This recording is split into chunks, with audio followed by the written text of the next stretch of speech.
Pak Herman Hairon.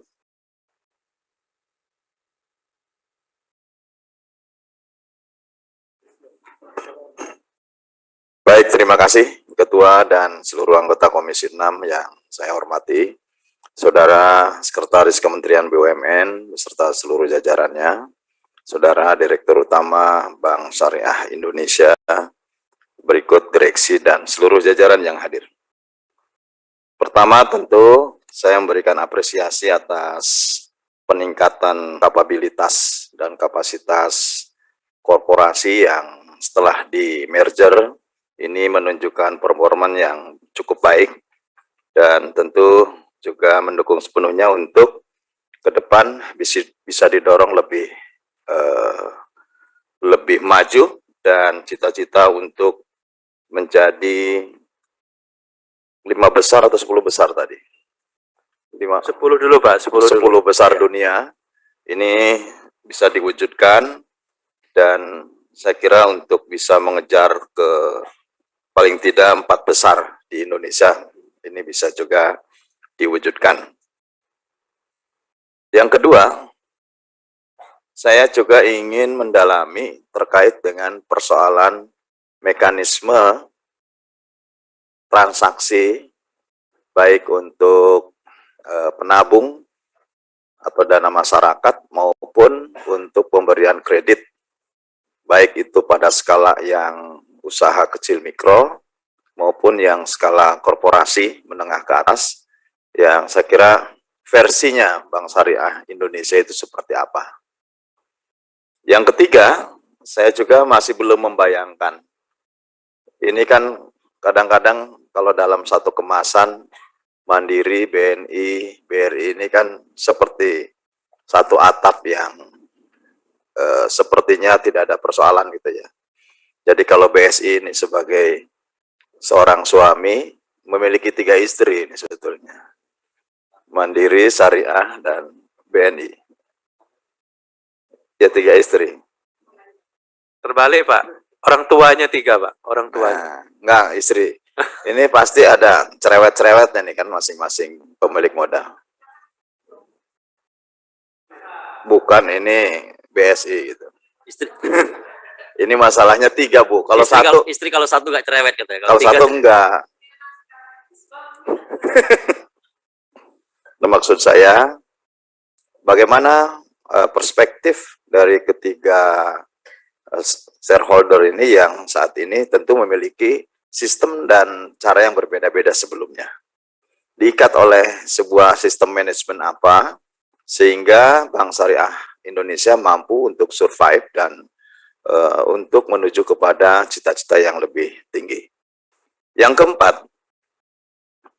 keempat, tadi ada beberapa yang, kan ini kan sistem syariah itu biasanya tidak perlu agunan ya, atau masih perlu agunan Pak?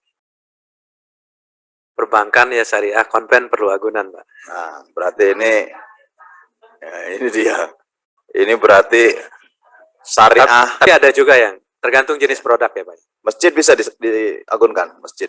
Oh, enggak, masjid bukan buat pembiayaan Pak. Enggak. Ya artinya masjid itu pemiliknya adalah wakaf gitu. Nggak bisa jadi agunan. Oke. Boleh Pak. Ya dipahami bahwa masjid adalah milik publik yang tidak bisa diagunkan dalam permodalan.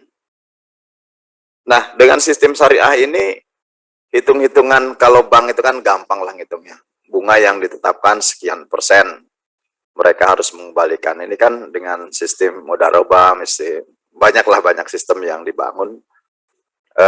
Sistem usaha apa saja yang memang sekarang ditetapkan oleh Bank Syariah Indonesia di dalam memberikan dorongan utamanya ya kepada umat Islam barangkali yang tadi Bapak sampaikan, termasuk bagaimana membentuk komunitas-komunitas di masjid, komunitas-komunitas yang di pesantren, yang tentu ini ada cara khusus.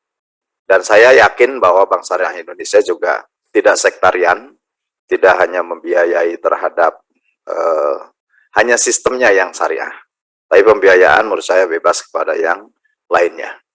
Yang terakhir, saya supaya tidak menyita waktu banyak, Pak Heri Gunadi ini kan juga mantan pimpinan bank konvensional, ya, bank yang non syariah lah gitu, di wakil dirut Bank Mandiri, bahkan 21 tahun, 21 ya, Ya Pak, betul Pak. di Bank Mandiri. Saya pernah sekali ketemu di mana gitu, saya lupa Pak Heri Gunadi itu. Di lapangan kalau nggak salah ya. Nah, apakah cara pikir dan cara pandang Pak Heri? Saya ingat dulu, pada waktu Bank Syariah Mandiri didirikan, dulu pertamanya itu kalau nggak salah Pak Nurdin Tampu-Bolon dulu. Betul ya, dirutnya Pak Nurdin Tampu-Bolon. Ya.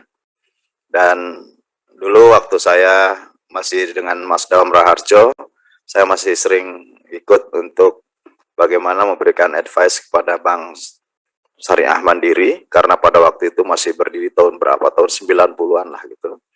Dan saya kira bagaimana cara pandang dan pola pikir yang hari ini dijalankan di dalam Bank Syariah Indonesia. Adakah kendala-kendala tertentu dalam pengembangannya sehingga ini mampu untuk menghambat perkembangan Bank Syariah Indonesia? Yang terakhir sekali, Ketua, ini penting. Yang terakhir sekali ini penting. Apakah memang ada arah jalan menuju kepada Bank Syariah Utama ini menjadi BUMN? Itu, terima kasih. Assalamualaikum warahmatullahi wabarakatuh. Terima kasih, Bang Herman Hairon.